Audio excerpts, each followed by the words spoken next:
Sasa tumekuja kwamba tayari mayai yako. Ushampata kuku wako ambaye atalalia. Kwa hiyo kabla yote tunaandaa kiota chako. Kiota asili ya kiota kwanza inabidi kiwe na umbo la sahani. Yaani kisiwe flat au kisiwe kama ndoo vile huko chini ulivyo. Hivyo. Lakini umbo kama bakuli. Kama bakuli. Kwa sababu gani? Taona kwamba ikiwa na umbo fulani la bakuli tunapitisha hewa inayohitajika kwa ajili ya mayai, kwa sababu tunasema mwalimu anasema mayai yanapumua. Ukiyabana sana hayatapumua. Kwa hiyo utatengeneza kiota chako vizuri ambacho ni size. Sasa size ya kuku kwanza. Na mama ameuliza kwamba mayai kuku anatakiwa alalie mayai mangapi, ndio? Mayai mangapi inategemeana na umbo la kuku. Kuku akiwa mwembamba, hawezi kumwekea mayai mengi zaidi, mengine yatakuwa nje. Hataweza kuyafunika vizuri. Kwa hiyo unamwekea size. Hata kwetu hapa kuna wengine tunapima kwamba huyu mayai 12. Huyu umbo lake mayai 7. Huyu umbo lake mayai 10. Huyu 6. Ni kutokana na umbo la kuku. Na cha kuongeza hapo nataka tufanye mfano mmoja wa kutengeneza kiota chenye tutatupa majibu mayai mangapi. Kwa mfano naomba kuku mmoja hata huyo.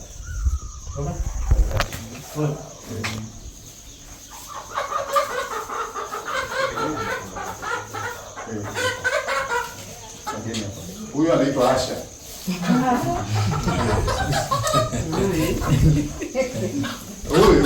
Huyu ni bado hajaanza kutanda. Bado binti kabisa hajaanza kutanda. Huyu ukimweka tu hivi kwa mfano sina chake sijui size ya kiota. Kimweka hivi si ndo atalala hivi. Unazungusha tu hivi bila kuhangaika, yani usije ukasema vibane sana. Unazungusha tu hivi. Maana yake sasa hii mduara huu ndo kingo za kiota cha huyu Asha. Kwa hiyo wewe ukipiga tu hivi na kwa hiyo tunanyushia hapa. Kwa hiyo kuku wako ambao utakuwa naye utafanya hivi. Kuna wale makuku chotara wanakuwa wakubwa sana. Wao uzuri hawalali. Kwa hiyo mayai yao naweka sasa kuna kuwa kienyeji wakubwa zaidi kama wale. Kwamba kama wanalalia na unafanya hivi. Sasa hii kingo inabidi utengeneze kwa kutumia majani ambayo yapo kwako. Kiasili wanatumia majani ya mgomba, ni rahisi ile ya mkavu. Na ni majani makavu tu ndio sifa ya kiota kizuri.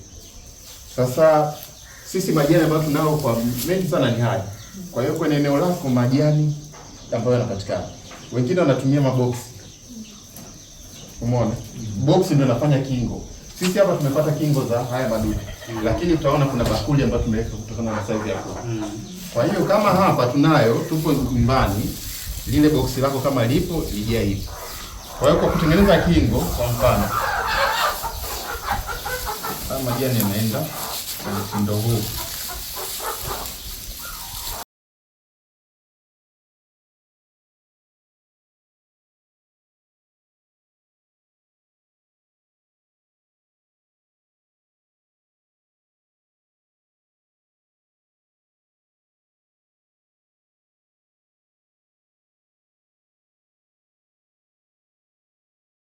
Sawa. Kwa hiyo kiota chako kinatakiwa kinapitisha hewa. Sasa angalia kipi kinachopitisha hewa kwa uharaka kati ya nyasi na mchanga. Sababu mchanga utategemea. Kuna mchanga ule ambao chembe zake ni ndogo ndogo, mako unashikana, unaziba, unafunga. Yanakuwa vigumu kupata hewa. Kuna mchanga mwingine chembe zake ni kubwa kubwa, sawa, yenyewe utakuwa na kuna ruhusu hewa. Sasa ile yote kuikwepa, tunasema kwamba mchanga au kurudi kwenye asili ya ndege. Na mchanga nao na magonjwa, watoto wakitoka wanaanza kula, kwa hiyo hakuna usalama zaidi ya vitu vitatu. Maranda na nyasi zinafanana. Kwa hiyo ni vema. Wengine wanatumia karatasi, makaratasi unachana vipande, haina shida. Ni zao la mti, haina shida. Ila mchanga tutoe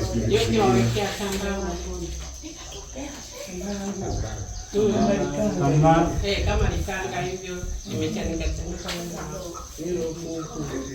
ni kuangalia kama tilio gani hilo tambaa. At least kama pamba. Na wengine hata ile pamba yenyewe ile wanatumia. Kwa hiyo nguo haina shida. Isiwe ya nailoni. Hapa tunakiwe na umbo la bakuli ili kuku akikaa hamna yeye itakayotokea huko. Kosa ambalo linafanyika hapa ndio taenda kukugharimu. Unapata mayai alafu unawaua wewe bila kujua. Kiota kikiwa kikubwa mayai yanatoka huko. yanatokeza. Yakitokeza lile inapigwa na baridi halina mtoto tena. Mtoto anakufa.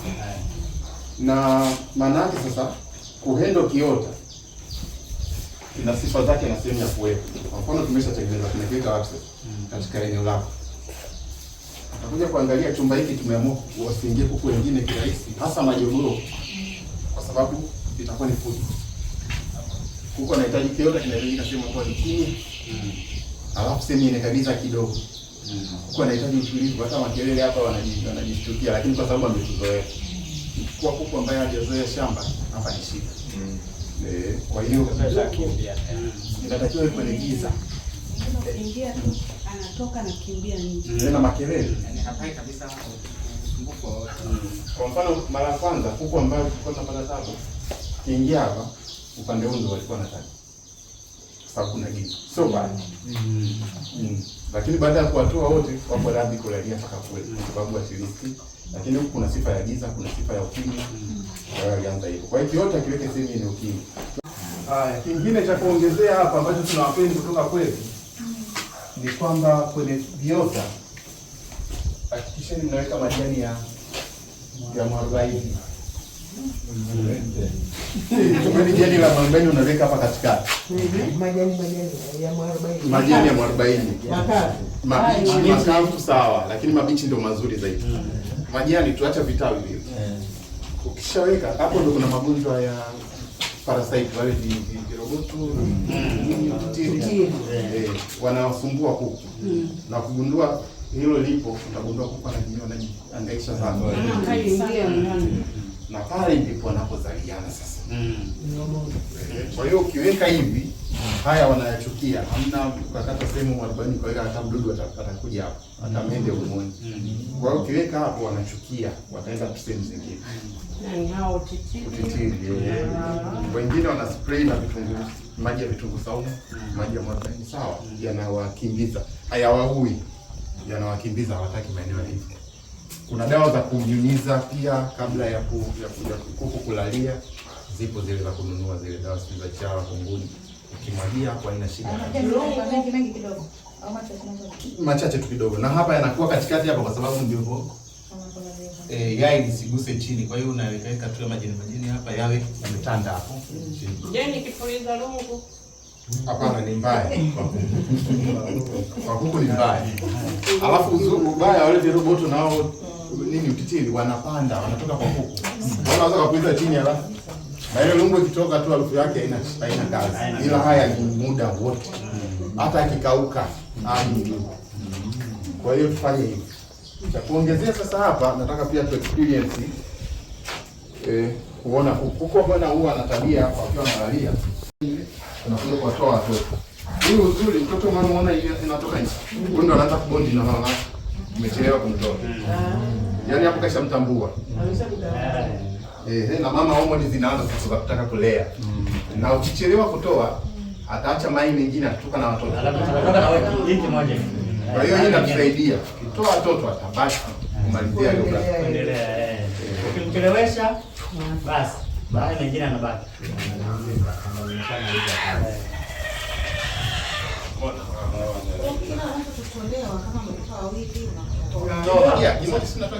Hata kimoja.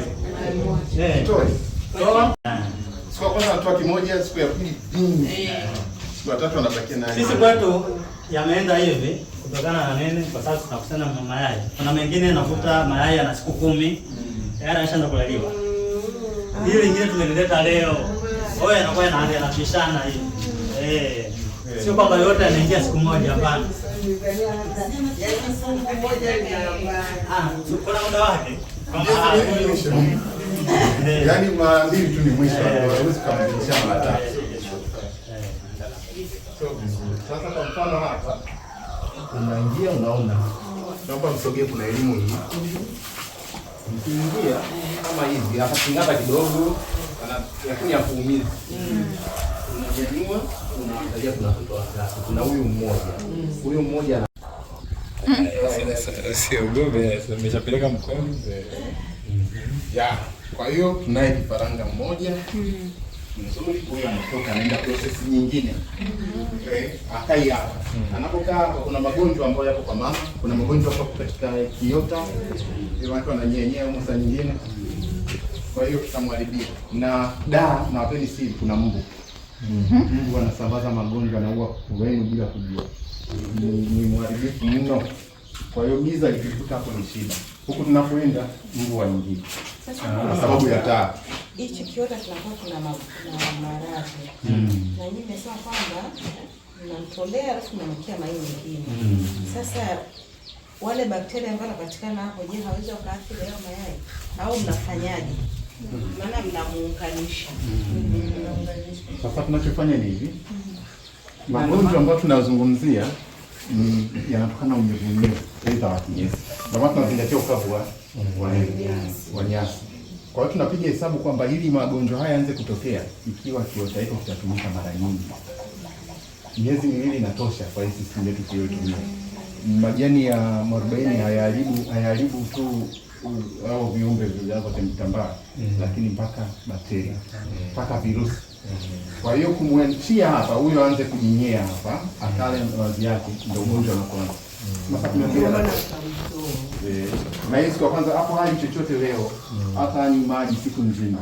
Ataanza kula kesho, ataanza kuchezea vyakula, lakini hali tunategemea ni kesho ndio amko. Kwa hiyo tunamlinda na yale maji ya hapa.